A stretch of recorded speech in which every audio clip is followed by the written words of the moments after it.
Hello friends, അധ്യാപക പ്രണയത്തിൻ്റെ 4ാം എപ്പിസോഡിലേക്ക് എല്ലാവർക്കും സ്വാഗതം. കഥകൾ ഇഷ്ടമാകുന്നുണ്ടെങ്കിൽ ലൈക്ക് ചെയ്യാനും സബ്സ്ക്രൈബ് ചെയ്യാനും മറക്കരുത്. അതുപോലെ നിങ്ങളുടെ അഭിപ്രായങ്ങൾ കമൻറ്റിലും അറിയിക്കുക.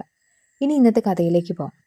മഴ നിന്നെങ്കിലും ഗൗരിയുടെയും നിരഞ്ജൻ്റെയും മനസ്സിലെ കൊടുങ്കാറ്റ് അവസാനിച്ചിരുന്നില്ല. മറുനാൾ രാവിലെ സ്കൂളിലെത്തിയ ഗൗരി പതിവിലും ശാന്തയായിരുന്നു. സ്റ്റാഫ് റൂമിൽ കയറിയപ്പോൾ നിരഞ്ജൻ അവളെ നോക്കി ചെറുതായി പുഞ്ചിരിച്ചു. ഗൗരിയും വർഷങ്ങൾക്ക് ശേഷം മനസ്സറിഞ്ഞ് തിരിച്ചൊരു പുഞ്ചിരി നൽകി. ആ കാഴ്ച മാലിനി ടീച്ചർ ശ്രദ്ധിച്ചു. ഒടുവിൽ നമ്മുടെ ഗൗരി വീണ്ടും ചിരിക്കാൻ തുടങ്ങി, മാലിനി പറഞ്ഞു. ഗൗരി നാണത്തോടെ തല താഴ്ത്തി. ഉച്ചയായപ്പോൾ സ്വാതന്ത്ര്യദിനാഘോഷത്തിൽ വിജയിച്ച വിദ്യാർത്ഥികൾക്കായി ചെറിയൊരു അനുമോദന പരിപാടി നടത്തി. പരിപാടി കഴിഞ്ഞപ്പോൾ വിദ്യാർത്ഥികൾ ഓരോ അധ്യാപകർക്കും ഒരു റോസാപ്പൂ വീതം നൽകി. 10ാം ക്ലാസ്സുകാരി അനു ഗൗരിയുടെ അടുത്തെത്തി. ടീച്ചർ, ഇത് നിരഞ്ജൻ സാർ തന്നതാണ്, നിങ്ങൾക്ക് കൊടുക്കാൻ പറഞ്ഞു. ഗൗരി അമ്പരന്നു. അവൾ റോസാപ്പൂ വാങ്ങി. അതിനുള്ളിൽ ഒരു ചെറിയ പേപ്പർ ഉണ്ടായിരുന്നു. അതിൽ എഴുതിയിരുന്നത്, നിങ്ങളുടെ പുഞ്ചിരിയാണ് എൻ്റെ ഏറ്റവും വലിയ സമ്മാനം.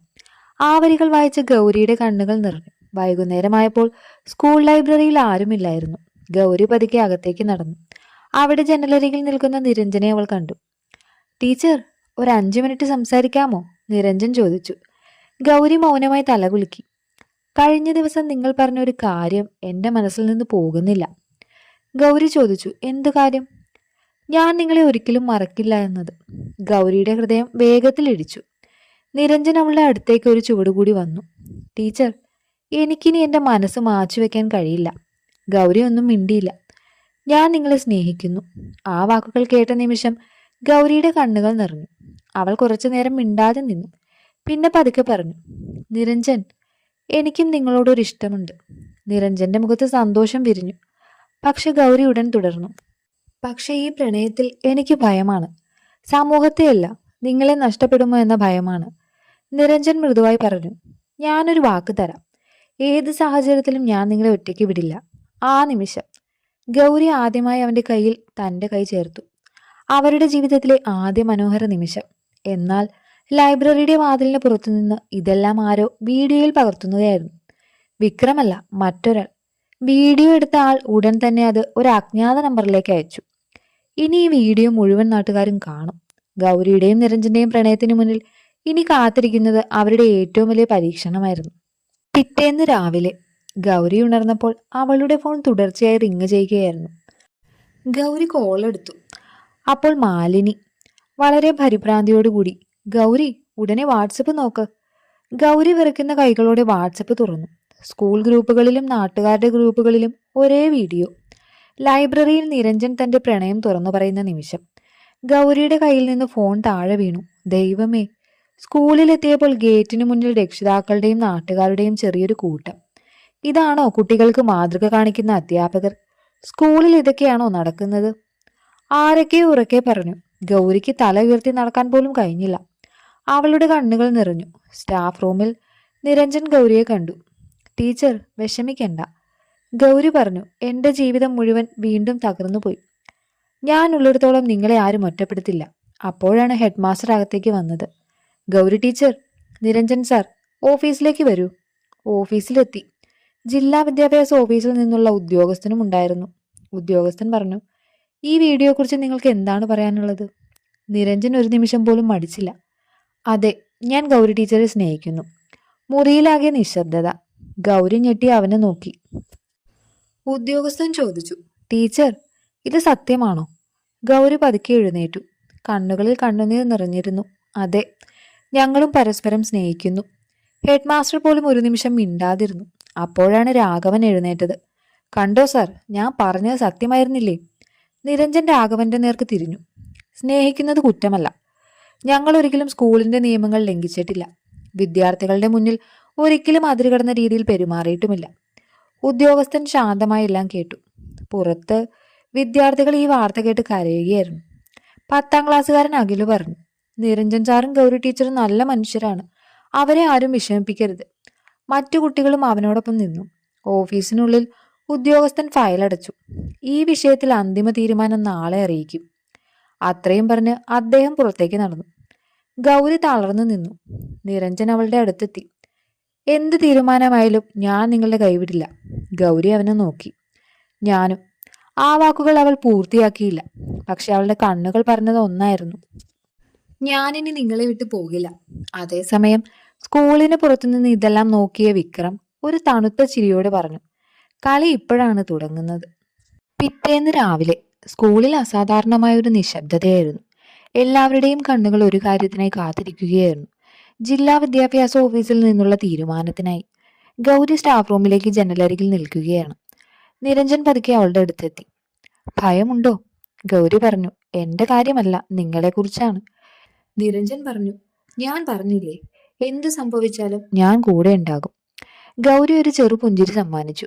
രാവിലെ 10 മണിയായി. ജില്ലാ വിദ്യാഭ്യാസ ഓഫീസർ സ്കൂളിലെത്തി. ഹെഡ് മാസ്റ്റർ രാഘവൻ എല്ലാ അധ്യാപകരും ഓഫീസിൽ ഒത്തുകൂടി. ഉദ്യോഗസ്ഥൻ ഫയൽ തുറന്നു. അന്വേഷണം പൂർത്തിയായി. മുറിയിൽ വീണ്ടും ഒരു നിശബ്ദത. ഗൗരി ടീച്ചർക്കും നിരഞ്ജൻ സാറിനുമെതിരെ സ്കൂളിനുള്ളിൽ അച്ചടക്ക ലംഘനം നടത്തിയതായി തെളിവുകളൊന്നും ലഭിച്ചിട്ടില്ല. രാഘവന്റെ മുഖം മാറി. അതിനാൽ ഇവർക്കെതിരെ അച്ചടക്ക നടപടി സ്വീകരിക്കേണ്ടതില്ല. ഗൗരി ആശ്വാസത്തോടെ കണ്ണുകൾ അടച്ചു. നിരഞ്ജൻ ഒരു ദീർഘനിശ്വാസം വിട്ടു. പക്ഷെ ഉദ്യോഗസ്ഥൻ വീണ്ടും സംസാരിച്ചു. എന്നാൽ ആ ഒരു വാക്ക് കേട്ടതും എല്ലാവരും വീണ്ടും ശ്രദ്ധിച്ചു. സ്കൂളിന്റെ സമാധാനവും കുട്ടികളുടെ പഠനാന്തരീക്ഷവും കണക്കിലെടുത്ത് നിരഞ്ജൻ സാറിന് താൽക്കാലികമായി മറ്റൊരു സ്കൂളിൽ ഡെപ്യൂട്ടേഷൻ നൽകാൻ ശുപാർശ ചെയ്തിട്ടുണ്ട്. ഗൗരിയുടെ ഹൃദയം തകർന്നുപോയി. സാർ, അവളുടെ ശബ്ദം വിറച്ചു. നിരഞ്ജൻ ശാന്തമായി നിന്നു. ഓഫീസിൽ നിന്ന് പുറത്തേക്ക് വന്നപ്പോൾ ഗൗരി കണ്ണീരോടെ ചോദിച്ചു: നിങ്ങൾ പോകുമോ? നിരഞ്ജൻ കുറച്ചുനേരം മിണ്ടിയില്ല. ശേഷം പറഞ്ഞു: പോകേണ്ടി വന്നാലും തിരിച്ചു വരും. കാരണം എന്റെ മനസ്സ് ഇവിടെ തന്നെയായിരിക്കും. ഗൗരി കരഞ്ഞുകൊണ്ട് ചോദിച്ചു: ഞാൻ കാത്തിരിക്കണോ? നിരഞ്ജൻ അവളുടെ കണ്ണുകളിലേക്ക് നോക്കി. എനിക്ക് വേണ്ടി കാത്തിരിക്കാൻ കഴിയുമോ? ഗൗരി കണ്ണീർ തുടച്ചു പറഞ്ഞു: ഈ ജീവിതം മുഴുവൻ കാത്തിരിക്കേണ്ടി വന്നാലും ഞാൻ കാത്തിരിക്കും. ആ വാക്കുകൾ കേട്ട് മാലിനിയുടെ കണ്ണുകളും നിറഞ്ഞു. ഹെഡ് മാസ്റ്റർ ദൂരെ ഇരുന്ന് എല്ലാം കാണുന്നുണ്ടായിരുന്നു. അദ്ദേഹം മനസ്സിൽ പറഞ്ഞു: ഈ രണ്ട് ഹൃദയങ്ങളെ വേർപെടുത്താൻ ആർക്കും കഴിയില്ല. എന്നാൽ സ്കൂളിന് പുറത്തുനിന്ന് വിക്രം ഫോണിൽ സംസാരിക്കുകയായിരുന്നു. ഡെപ്യൂട്ടേഷൻ മാത്രം പോരാ, അവൻ ഇനി ഒരിക്കലും ഈ നാട്ടിലേക്ക് തിരിച്ചു വരാൻ പാടില്ല. അവന്റെ മറുവശത്ത് നിന്ന് ആൾ ചിരിച്ചുകൊണ്ട് പറഞ്ഞു: അതിനുള്ള ഒരുക്കങ്ങൾ ഞങ്ങൾ തുടങ്ങിക്കഴിഞ്ഞു. വിക്രത്തിന്റെ മുഖത്ത് ഒരു ഗൂഢമായ ചിരി വിരിഞ്ഞു. അതേസമയം ഗൗരിക്കും നിരഞ്ജനും അറിയില്ലായിരുന്നു അവരുടെ പ്രണയത്തെ പരീക്ഷിക്കുന്ന ഏറ്റവും വലിയ കൊടുങ്കാറ്റ് ഇനിയും വരാനിരിക്കുന്നതാണെന്ന്. 2 ദിവസങ്ങൾക്ക് ശേഷം സ്കൂളിലെ അന്തരീക്ഷം പഴയതുപോലെ ആയിരുന്നില്ല. നിരഞ്ജന്റെ ഡെപ്യൂട്ടേഷൻ ഉത്തരവ് ഏത് നിമിഷവും എത്തുമെന്ന വാർത്ത എല്ലാവരെയും വിഷമിപ്പിച്ചിരുന്നു.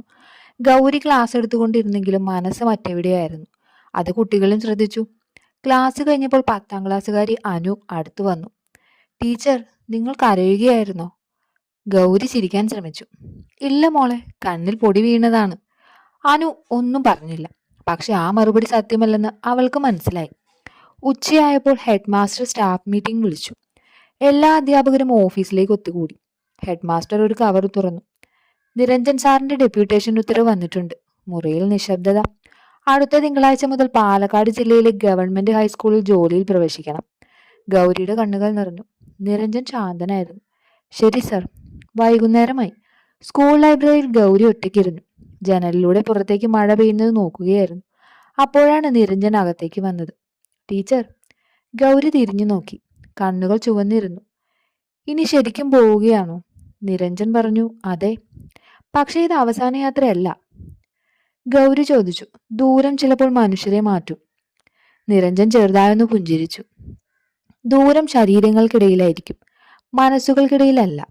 ഗൗരിക്ക് കണ്ണുനീർ പിടിച്ചു നിർത്താനായില്ല. നിരഞ്ജൻ തന്റെ ബാഗിൽ നിന്നും ഒരു ചെറിയ ഡയറി എടുത്തു. ഇത് നിങ്ങൾക്കുള്ളതാണ്. ഗൗരി അത്ഭുതത്തോടെ ചോദിച്ചു. ഇതെന്താണ്? ഞാൻ അധ്യാപകനായ ആദ്യ ദിവസം മുതൽ എഴുതിയ ഡയറിയാണ്. എനിക്ക് വിഷമം തോന്നുമ്പോഴൊക്കെ ഞാൻ ഇതിൽ എഴുതുമായിരുന്നു. ഇനി ഞാൻ ഇല്ലാത്ത ദിവസങ്ങളിൽ നിങ്ങൾക്ക് എന്നെ ഓർമ്മ വന്നാൽ ഇതിലെ ഓരോ പേജും വായിക്കുക. ഗൗരി വിറയുന്ന കൈകളോടെ ഡയറി വാങ്ങി. ഇത് ഞാനൊരു നിധി പോലെ സൂക്ഷിക്കും. അന്നേരം വാതിലിന് പുറത്തുനിന്ന് വിക്രമെല്ലാം നോക്കിക്കൊണ്ടിരിക്കുന്നു. അവൻ ഉടനെ ഒരാളെ വിളിച്ചു. തിങ്കളാഴ്ച പാലക്കാട്ടേക്ക് പോകുന്ന ബസ്സല്ല, അവൻ പോകുന്ന വഴി തന്നെ മാറണം. മറുവശത്ത് നിന്ന ശബ്ദം.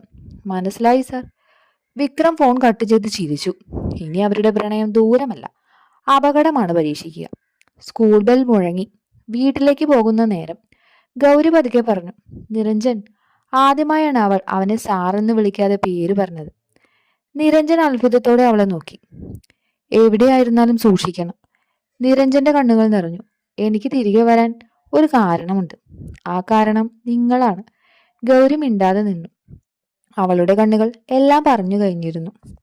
തിങ്കളാഴ്ച രാവിലെ സ്കൂളിന്റെ മുറ്റം പതിവ് പോലെ സജീവമായിരുന്നെങ്കിലും ഗൗരിയുടെ മനസ്സിൽ വലിയൊരു ശൂന്യതയായിരുന്നു. ഇന്ന് നിരഞ്ജന്റെ അവസാന ദിവസമായിരുന്നു.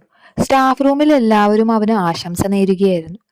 മാലിനി പറഞ്ഞു, നിരഞ്ജൻ സാർ, നിങ്ങളെ ഞാൻ മിസ് ചെയ്യും. ഞാനും നിങ്ങളെ മിസ് ചെയ്യും, മറക്കില്ല. ഗൗരി മാത്രം ഒരു മൂലയിൽ നിശബ്ദമായി നിന്നു.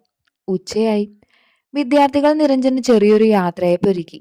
10ാം ക്ലാസ്സുകാരൻ അഖിൽ ഒരു ഫോട്ടോ ഫ്രെയിം കൈമാറി. സാർ, ഇത് ഞങ്ങളുടെ ഓർമ്മയാണ്. നിരഞ്ജന്റെ കണ്ണുകൾ നിറഞ്ഞു. നന്ദി മക്കളെ, നിങ്ങൾ എല്ലാവരും നന്നായി പഠിക്കണം. കുട്ടികൾ കരഞ്ഞു. പരിപാടി കഴിഞ്ഞപ്പോൾ ഗൗരി സ്കൂളിന്റെ പുറത്തേക്ക് നടന്നു. പൂന്തോട്ടത്തിലേക്കാണ്. അവളുടെ പിന്നാലെ നിരഞ്ജനും എത്തി. കുറച്ചു നേരം രണ്ടുപേരും ഒന്നും മിണ്ടിയില്ല. അവസാനം ഗൗരി സംസാരിച്ചു. നിരഞ്ജൻ, എനിക്കൊരു ഭയമുണ്ട്. നിരഞ്ജൻ ചോദിച്ചു, എന്താണ്? ഈ ദൂരം നമ്മളെ അകറ്റുമോ? നിരഞ്ജൻ മൃദുവായി ചിരിച്ചു.